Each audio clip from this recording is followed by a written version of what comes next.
Welcome back to my channel মো vlogs. তোমরা কেমন আছো সবাই? আশা করি ভালো আছো, আমিও ভালো আছি। তো চলো ভিডিওটা স্টার্ট করা যাক। তো বাইরে চলে এসেছি ফুল তুলতে, আর আমাদের গাছে দেখো ফুল ফুটেছে।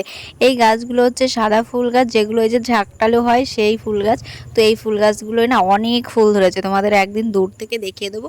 আর এই দেখো আমাদের বাড়িতে না তুলসী গাছ আর তুলসী গাছ, সারা জায়গায় শুধু তুলসী গাছ ভরে গেছে।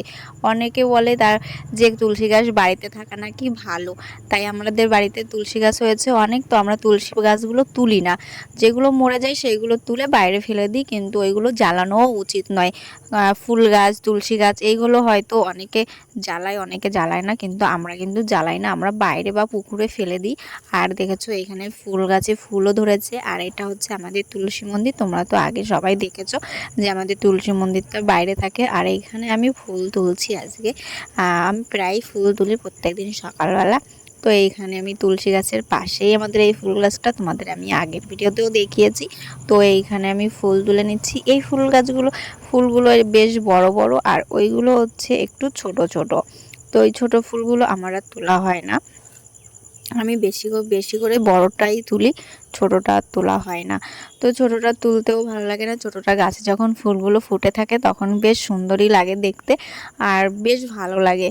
আর এইখানে দেখো আমি ফুলগুলো তুলে নিচ্ছি, আর ডালাটা হচ্ছে আমার তুলসী মন্দিরের উপরে, তো ওইখানে রেখে দিয়েছি, আর ফুলগুলো তুলে তুলে ডালার মধ্যে রাখছি। আর এইখানে তারপর চলে এসেছি হচ্ছে ঘর মুছতে। ঘর মোছা তো এটা হচ্ছে ডেলি রুটিন হয়ে গেছে, তোমরা তো সবাই জানো যে ঘর পরিষ্কার পরিচ্ছন্ন রাখাটাই উচিত। তো এটা আমার ডেলি রুটিন হয়ে গেছে। আর আমার ছেলে যেখানে সেখানে ঘরের মধ্যে শুয়ে পড়ে মেঝেতে, তার জন্য আরও বেশি করে পরিষ্কার করে রাখতে হয়। যেখানে সেখানে শুয়ে পড়ে, মা হোক বাবা হোক সবাই মেঝেতে শুয়ে পড়ে। এই গরম আসলে একটাই হচ্ছে ওদের বড় জ্বালা, গরম আসলে কোথায় শুলে একটু ঠান্ডা, আমার বারে বারে মুছে মুছে রাখতে হয়। আর জানো তো একটার পর একটা করতেই হয়, ঘরটা তো পরিষ্কার করে রাখতে হয়। আবার আমাদের বাড়িতে একটা নিয়ম কি বলো তো, যতই কাজ করো সকালবেলার মধ্যে কাজ করো, সারাদিন হচ্ছে টাইম মতন রান্না করতে হবে, টাইম মতন খেতে হবে, টাইম মতন ঘুমোতে হবে। তো কি বলো তো, এটা একটা অভ্যাস হয়ে গেছে। তোমরা জানো আমাদের বাড়িতে এখন আর ধান চাল কোনো সবজি চাষ করা হয় না, আগে এটা করা হতো কিন্তু এখন আর করা হয় না।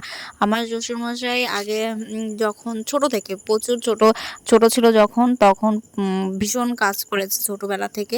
তো এখন আর করতে পারে না, তার জন্য আমাদের বাড়িতে এখন কোনো চাষবাস নেই। আগে আমাদের বাড়িতে লাউ বেগুন উচ্ছে যত কিছু চাষ হতো, সব কিছু আমাদের বাড়িতে আগে চাষ করা হতো। আমিও বিয়ের পরে এসে অনেক কিছু চাষ করা দেখেছি, পটল বেগুন লাউ এসব আমিও করেছি আগে, কিন্তু এখন আর বাবা যখন চাষ করা হয় না, তখন আর আমারও কিছু করা লাগে না। তো আমাদের বাড়িতে এই জন্যই ধান চাষ না, ধান সবজি টবজি কিছুই চাষ করা হয় না। তো এইখানে দেখো তারপরে আমার ছেলে এখানে বসে বসে বই পড়ছে, আর আমি বিছনা চাদরটা তুলে নিয়েছি কারণ ওইটা ধুয়ে দেবো, আর একটা পেতে নিয়েছি। আর এইখানে আমি এখন সকালবেলা বানাবো হচ্ছে রুটি। আমাদের ভাত ছিল কটা, সেই কটা পান্তা ভাত বাবা আর তোমাদের দাদা ভাই আর আমার ছেলে খেয়েছে, কারণ ওদের পান্তা ভাত খেতে ভীষণ ভালো লাগে সকালবেলা এই গরমের সময়। আর আমরা কটা রুটি বানিয়ে নিয়েছি। আর এইখানে দেখো আমার ছেলে একেবারে মেকানিক হয়ে গেছে। এই জিনিসটা ওর বাপি করতো ছোটোবেলায়, মানে তোমাদের দাদা ভাই এই ছোটোবেলা থেকেই হচ্ছে কারেন্টের জিনিস নিয়ে নাড়াচাড়া করতো, সেটা আমার ছেলেও পেয়ে গেছে। আর এইখানে দেখো সেদিনকে পেঁপে পেরেছিলাম, তো সেই পেঁপেগুলো মা কেটেছে, আর কেটে আমরা এখন সেটাগুলোকে খাচ্ছি। ভীষণ মিষ্টি এই গাছের পেঁপেটা, ভীষণ মিষ্টি, মানে তোমরা না খেলে বুঝবে না যে এত মিষ্টি।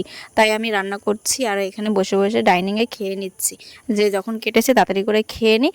মা আবার পরে আবার খারাপ হয়ে যেতে পারে, যা গরম পড়ছে তার জন্য আগে খেয়ে নিচ্ছি। তারপরে দেখো এইখানে আমি রান্না বসিয়েছি উচ্ছে ভাজা, আর এইখানে বসাবো হচ্ছে মাছের ঝোল।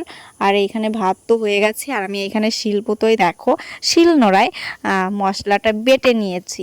আর আজকে রান্না করব হচ্ছে মাছের ঝোল করব।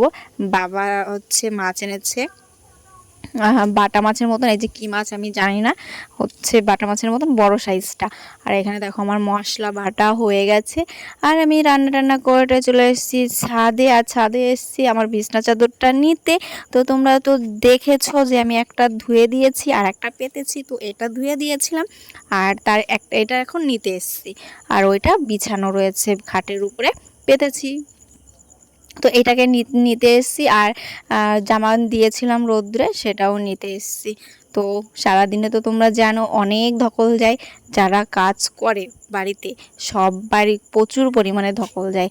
আর কি বলো তো, গ্রামের বউদের একটু বেশিই কাজ করা লাগে, কারণ বাইরেটাও সামলানো লাগে, ঘরটাও সামলানো লাগে।